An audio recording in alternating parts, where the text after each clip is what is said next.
Good morning, everyone. Welcome back. I have gotten some requests these past few days about doing a video on how I dip my mandrels.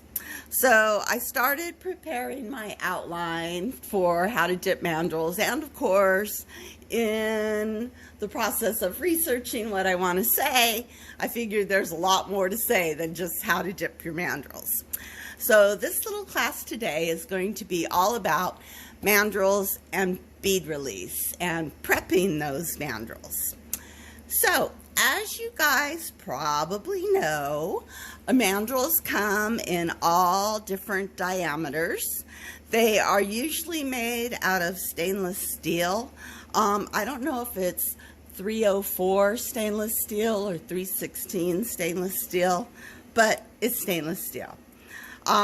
This one is a 1/16 stainless steel rod.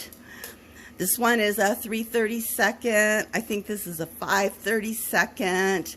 This one here is a thimble mandrel that's in a different kind of shape. It's a thimble for people who sew, because I had this crazy idea that I had enough time to make glass thimbles, but I don't. Of course, you have the mandrels that have holes in them for blowing hollows. And there's a lot of other different mandrels that I don't have, that I used to have, that I sold because I never have time to do all this other stuff. So that's kind of the gamut of mandrels. I use a 3/32. It's a little bit bigger.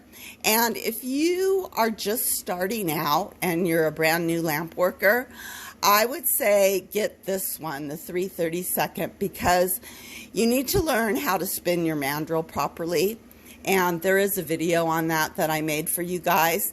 But it's a lot easier to learn how to spin a fatter mandrel than it is to start off with a really, really skinny one. So I would recommend you guys start off with 3/32, and then you can move down to the little baby ones if you want. Okay, I have a huge page of notes here.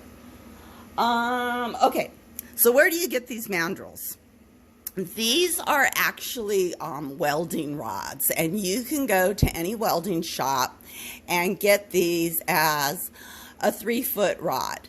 You can also buy them from your Lampwork supplier. So my experience is, we went to the welding shop and we got 3-foot rods. I got like 5 or 6 of them. And then I had to come home and I had to cut them because they're 3 foot long. So you have to cut them. So now you need some nippers or a bolt cutter or a grinding wheel of some kind to cut them. And then they had little sharp burrs on them. So I needed something else to grind and sand the burrs off. And here I was thinking I was going to save all this money by buying raw welding rods, and I ended up having to spend money on additional tools just to prepare the welding rods. So the cost savings was kind of canceled out, and that's something I know that we're all really we really pay attention to costs, but sometimes trying to save costs in one area makes us spend money in other areas. So I just get my mandrels from the Lampwork suppliers. It's just easier. It was a pain. It took time to cut everything and deburr everything, and screw it. I just bought them from the suppliers. The other thing you want to do when you get these mandrels is you want to wash them, whether they come from the welding shop or whether they come from a supplier. Go ahead and give them a good washing in Dawn liquid soap, because there's less scrubbing and 3 times the grease cleaning, and it helps the little duckies. So these rods, when they make them at the factory, they use an oil, a machining oil, to machine the steel rods. And sometimes that oil is still on the rods.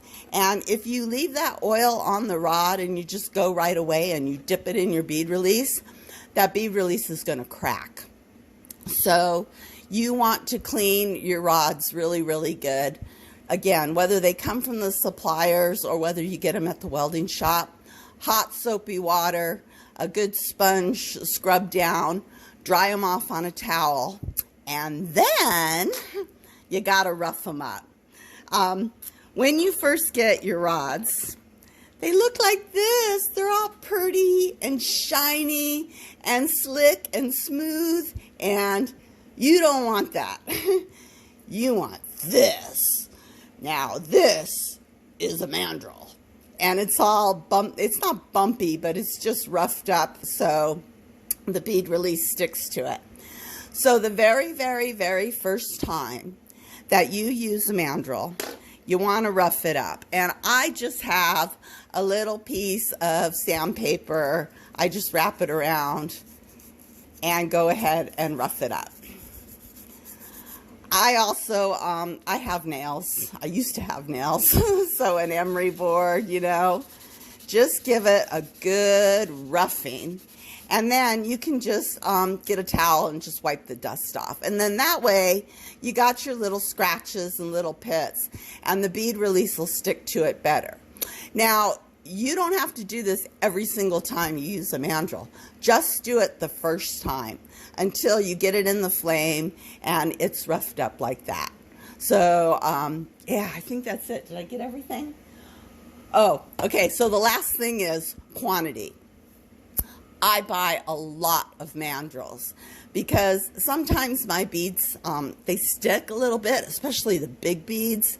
They'll stick on there, and in the process of trying to get it off, I will bend the mandrel, and then you can't really have a good rotation on a bent mandrel. So I end up buying a lot of these. I think it's like every time I make a glass order, I just order 10 mandrels. And they're about $1 each from all the different suppliers. So that is mandrels. Let's move on to bead release. Okay, let's talk bead release. It turns out that bead release is a little persnickety, depending on where you live, your environment, and especially temperature and humidity. So I really can't go out there and say, oh, get this bead release because it's the best. Bead release, the best bead release that works for me in Las Vegas, Nevada in June with an 8% humidity might be totally different than what works for you in Florida with a 90-degree temperature and a 70% humidity. So I know this is going to sound lame, but you guys just need to buy bead release and try it out and see what works best for you. This is one of those things where you just have to find the sweet spot, because my sweet spot with bead release might be different than your sweet spot.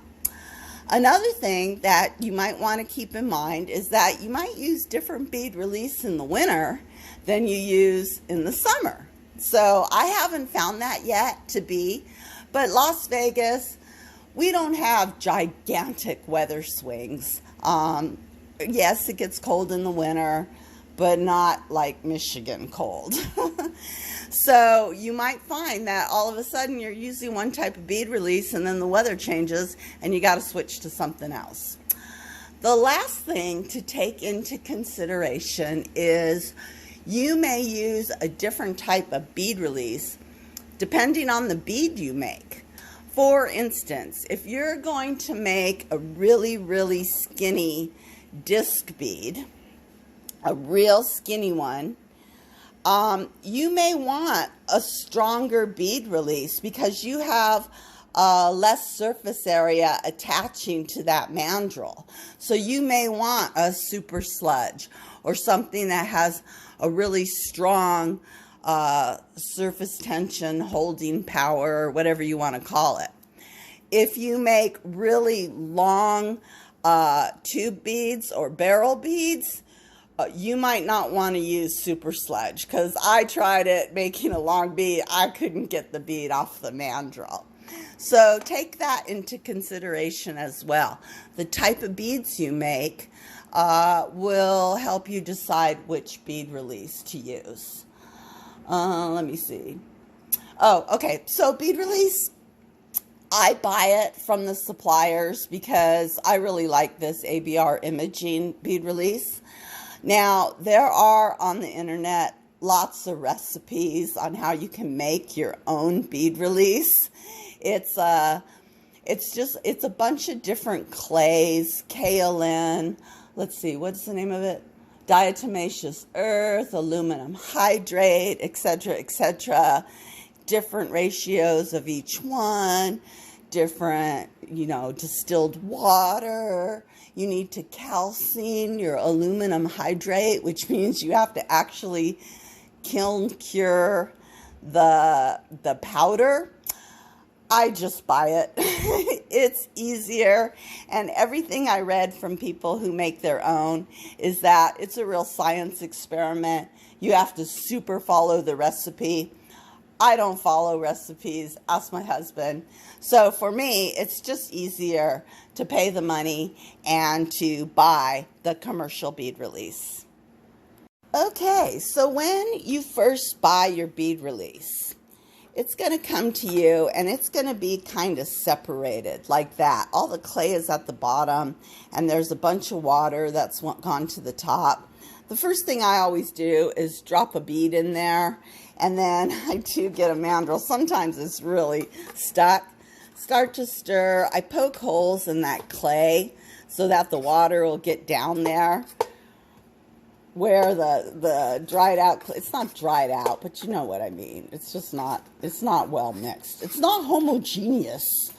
And then I put the lid on, and then you got to shake for days, just to get that bead release to start breaking up and to start mixing. And it's a good long time to get this bead release mix.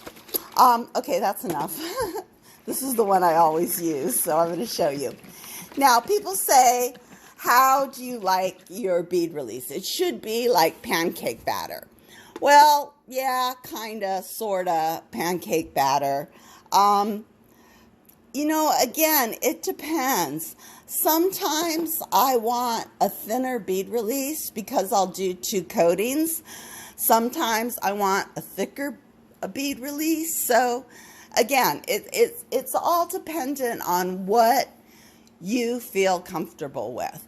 I don't want to go out there and say, oh, pancake batter is the best consistency, because sometimes you want pancakes, but sometimes you want a crepe. So go ahead, again, experiment. If you feel your bead release is too thick, add like a teaspoon of water, shake it up, add another teaspoon, add a really small amount of water at a time. If your bead release is too watery, just leave the lid off of it, maybe a couple hours, maybe overnight. It'll thicken right up. So play with the consistencies depending on the beads you're making and see what works for you. Okay, let's move on to dipping. When I dip my mandrels, you want to make sure that you go straight in and straight out, okay, at like a 45-degree angle. Now, I dip like almost half of my mandrel in the bead release because I like to make my beads in the middle, right around here. So I dip a lot of bead release, and I really need to start just dipping the middle half, the middle area that I work in, because I go through a lot of bead release. But I'm going to show you first how to dip the whole mandrel. Now, I always tip my jar a little bit to the side. I put my mandrel in at a 45-degree angle, and I pull it straight out. Now, some people say if you pull it out really fast, you're going to get a thick coating. And if you pull, is that right? Fast dip equals thick coating, and a slow dip equals a thin coating. I'm not convinced that's true because I never notice it. Maybe it does, maybe it doesn't. But yeah, I don't know. I just haven't found that in my experience. But again, when I'm dipping mandrels, I mean, for me, dipping mandrels is like one of the thankless jobs that just has to be done. So I dip a lot of mandrels, and I just go through and I just zoom, zoom, stack it up. Zoom, zoom, stack it up. Zoom, zoom, stack. And I really don't notice how fast I'm doing it or how slow I'm doing it. I double dip my mandrels because I do like having a thicker coating on them. So I'll go through, dip my 100 mandrels once, let them dry for a couple hours, and then come back through and dip them all again. And usually those mandrels that'll be my mandrels for the week. So I only have to do it once a week. Again, a note on bead release. The bead release I use in Nevada in the summertime doesn't seem to crack when I let them sit for a week. Now, if I were to let them sit for 2 weeks or 3 weeks, we might have a problem. But for the 1 week that I use them all, I haven't seen any issues. Alrighty, the second request I've gotten as far as dipping is how do you dip them in, how do you dip half of your mandrel in the bead release? And like I said, I really need to start doing this because I use a lot of bead release. But anyways, most people just take the lid of the bead release and you want to pour your bead release in so that lid is really, really, really full. You almost got like a dome at the top of the lid. And then you just take your mandrel and you position it where you want the bead release, put it in there, and just roll it through. And that's how you get your bead release in on half of your mandrel. Again, you want to get a lid or a container. I don't know that I would use this, but there's another example. That's going to give you enough space.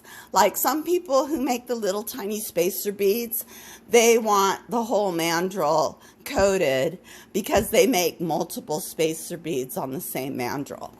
But if you're just making, you know, a plain old regular bead, you can go ahead and use this method to just coat half of your mandrel or the area that you want to make your bead in. So that is using the lid method to to coat just part of your mandrel. Okay, let's talk about drying our mandrels. Now that they're dipped, what's the best way to dry them? I dip my mandrels usually the week before, the night before, on Sunday for the whole week. And then I just have this gigantic bucket of sand that I put all my mandrels in to let them air dry, usually overnight. It's a huge bucket. It'll probably be full of mandrels someday as I keep buying them. And, you know, the sand works for me. I also figure if there's a fire, I can dump 100 pounds of sand all over my workbench and we'll be in good shape. The other way that you can dry your mandrels is in the flame. And let me see, I need a mandrel. I'll use this one I already used. So when you're in a pinch, you can go ahead, dip your mandrel, and you can see that it's a dark gray color, like that. And then, when you put it in the flame, if you get your flame turned on correctly, it'll start to turn white. And you can see it drying in the flame. I'll dry a little spot right here. And you can see the difference between the wet bead release and the dry bead release. So that works, the air drying, the flame drying.